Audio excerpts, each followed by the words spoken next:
Hikayeler. Altının değerini kuyumcu bilir. Bazen kendimizi yanlış ellerde, yanlış gözlerde tartarız. Sonra da kendimizi ucuz zannederiz. Bir nesne altın da olsa, eğer değeri bilinmiyorsa sıradan bir taş gibi görünür. Ama bu onun değerini düşürmez. Sadece gösterildiği kişinin bakışıdır eksik olan. Bu anlatacağım hikaye tam da bunu hatırlatıyor bize. Gerçek değerimiz başkalarının bize ne dediğinde değil, bizim kendimize ne söylediğimizde saklı.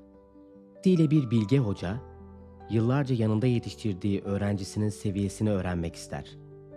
Onun eline çok parlak ve gizemli görüntüye sahip iri bir nesne verip, "Oğlum, bunu al. Önüne gelen esnafa göster. Kaç para verdiklerini sor. En sonra da kuyumcuya göster.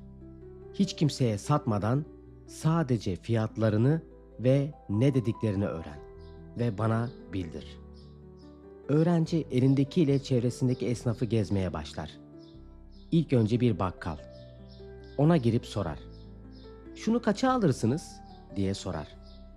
Bakkal parlak bir boncuğa benzediğini, nesneyi eline alıp evirip çevirip sonra Buna ancak birkaç lira verebilirim. O da bizim çocuk oynasın diye.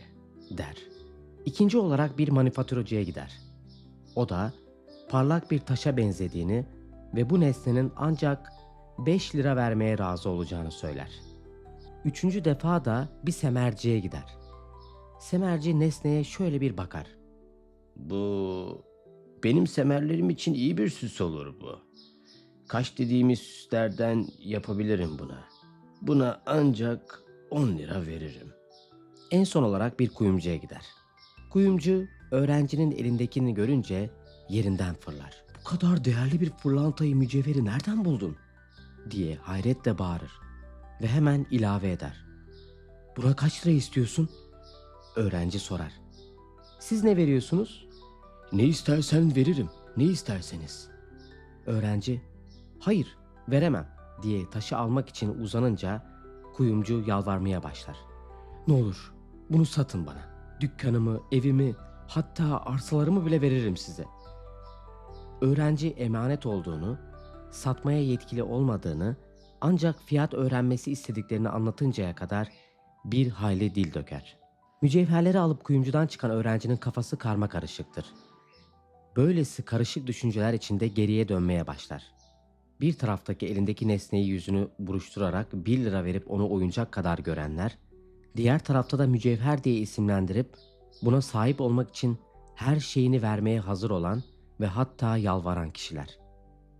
Bilge hocasının yanına dönen öğrenci, büyük bir şaşkınlık içinde başından geçen macerasını anlatır. Bilge sorar. Bu karşılaştığın durumları izah edebilir misin? "Çok şaşkınım efendim. Ne diyeceğimi bilemiyorum. Kafam karmakarışık," diye cevap verir. Bilge Hoca çok kısa cevap verir.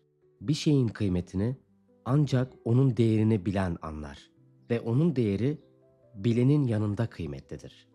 Her insanın hayatında varlığını ve değerini bilen, hisseden, fark eden kuyumcular mutlaka vardır. Mesele o kuyumcuyu bulmaktır. Hikayenin sonu.